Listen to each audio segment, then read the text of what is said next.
Right, we're going to have a little bit of fun today. What I've got in the vise, in fact it's in my training door, is a Chubb variety of the Union 2134E. This was sent to me very kindly by Tim Russell, so shout out to Tim. Thank you very much for that. This is a lock that he's taken off a job. I asked him if I could have it, and he very kindly sent it through to me. What I've done is I've popped it into this training door. I've put my ultra pick into the lock. I've tensioned it with a pair of pliers, and I've put a pointer on the end of this arm.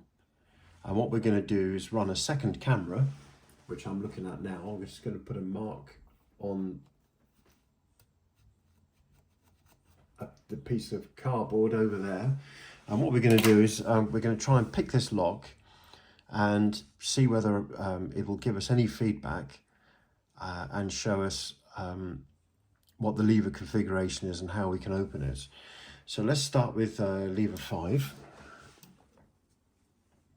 I think that's underneath lever 5. So I'm going to give that a very gentle nudge.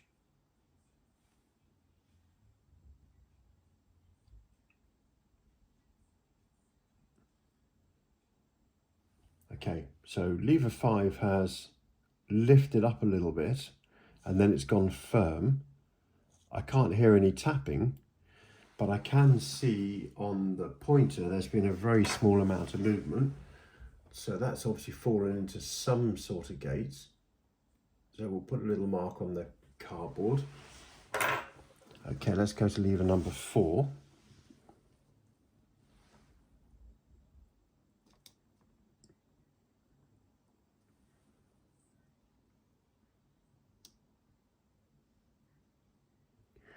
Lever number 4 feels quite loose, so we're going to leave that alone. That's not binding. Let's go to lever 3. Going to very, very gently lift lever 3. So 5, 4, lever 3. Okay, well, lever 5 stopped at that position there on the puck, which is about 4 o'clock, and lever 3 has done the same. That stopped at the same position too. Let's have a look at the cardboard. Not a massive amount of movement, maybe just a millimetre on there. Let's put another line on. Okay, let's go to lever number 2. So 5, 4, 3, lever number 2. Just nudging that up. Seeing if I get any feedback from that. Nothing at the moment.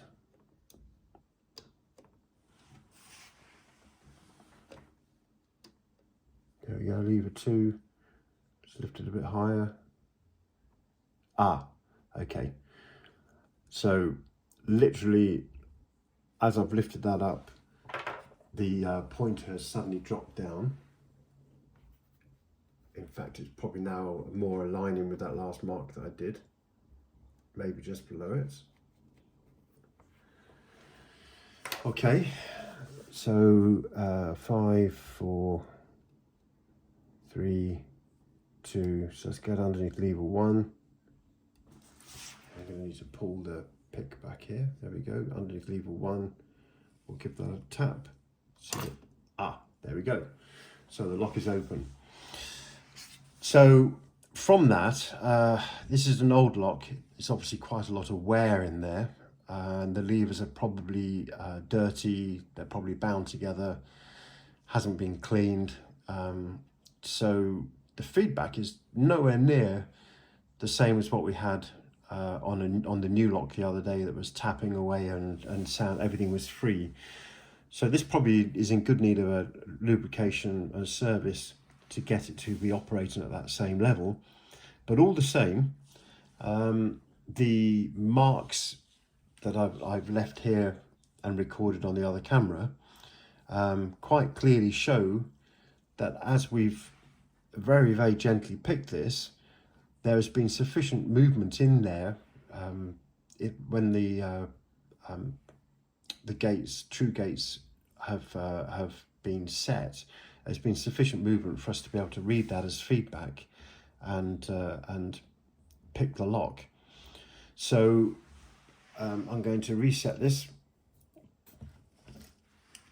and I would say from that feedback that lever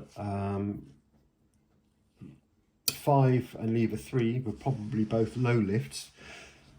Lever 4 didn't bind at all, and it hadn't been lifted, so that's probably a very low lift. Lever 2 lifted quite some way before it set, but it didn't go into an anti-pick notch, so that again, that's probably another low lever. And then the last lever opened fairly soon, so I would say these are probably all low lift levers in here. There's no lever heights that require to be lifted high. So let's just see if we can now do this by hand. So tension by hand, see if I can feel what we just found on that chart.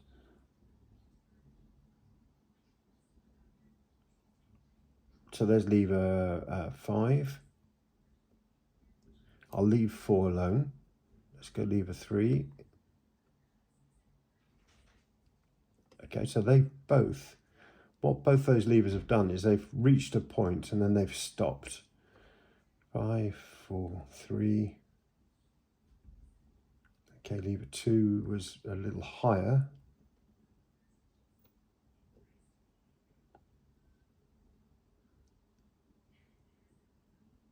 It's just a little higher.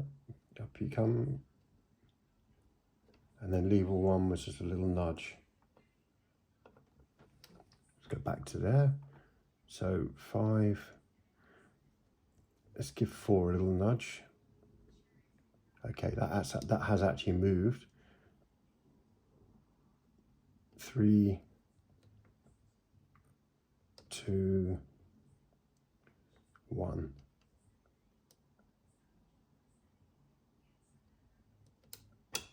There we go, we got the lock. So it just proves the point that the lock does give the feedback that we need, whether it's an old lock that's dirty or whether it's a new lock that taps like a woodpecker. The feedback is still there. It's a lot more subtle in this. We can visually see that feedback, and I can also feel it, albeit very, very fine movements and feelings. But it's still there, and it's still good enough for us to be able to understand the lever combination in this lock and to pick it. So thank you very much, Tim, for sending this through. And yeah, that's great. I'm going to open this now and see what's inside. Right, let's see what's inside this lock.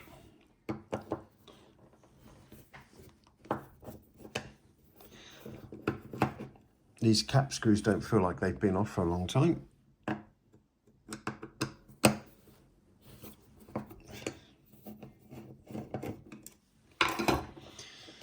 Okay, here we go. Oh yes. So the lock is really filthy inside. There's still traces of the original grease in there by the looks of it. But there's quite a lot of debris kicking around. So I suggested that all of the levers were low lift, and if we look at the lever pack, we can see, let's just get that into focus, there we go. We can see that all of these levers have the anti-pick notch on the bottom, so indeed they're all low lift levers. Right, let's just pop them out and see what we got. So we've got a zoom out, there we go. So we've got a lever height 6, we've got a lever height 3, 6, 3, and then we've got 5, 7, 5. Okay, well, So looking at how it was moving when we were picking it, we started on lever 5. It's a low lift lever. As you can see, the anti-pick notches above the true gate. There wasn't a massive amount of movement there before that lever was then set. So we felt it almost immediately go into this true gate, and basically it got stuck there. Lever 7 wasn't binding, but lever 7 is just a very, very small lift. So it would have been really easy to have overset that lever. Lever 5, so it's the same. Sorry, lever number 3 is a 5, and then lever number 3 was noticeably higher lift, but it's not a high lift lever. It's on the border. So lever heights 2 and 1 are both high lift levers with the anti-pick notch before the true gate, but lever 3, as you can see, is still quite a reasonably high lift before you get into the true gate. And then we finish off with a 6 there, which is only really a little nudge. So yeah, there we go. That's what was inside the lock, and the feedback was still there. I might just clean this up, to be honest, now, and just see how the lock operates without any of the gunk in there.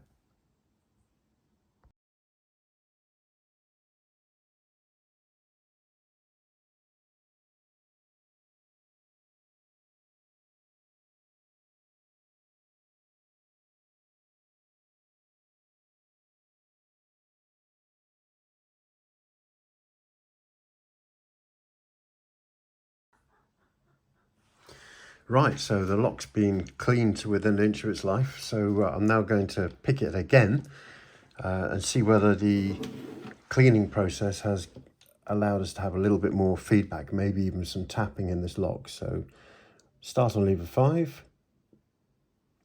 The moment I touch that lever, it almost falls into its true gate.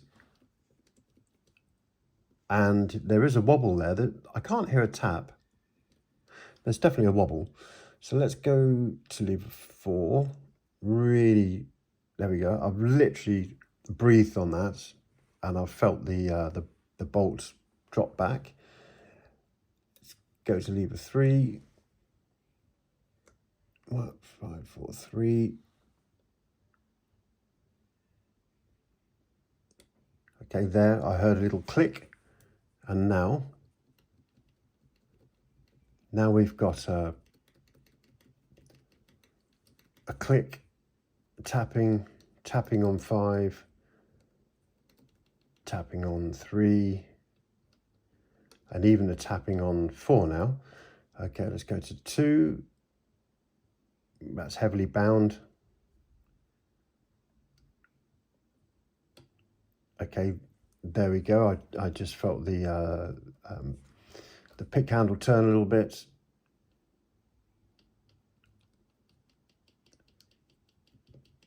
And there we go, it's tapping. So let's do lever 1. And there we go, we got the lock. So the improvement after cleaning is you can feel it. Still not as much feedback as a new lock, and of course we're going to be facing old locks out in the field, but there's still definitely feedback there, and you just have to be really very subtle with the tension and feel out, as you saw, literally a feather-light touch on the puck here to get the levers to set, and to get the feeling of how they've set. But perfectly doable. There we go. Okay, well, hope you enjoyed that. Bye for now.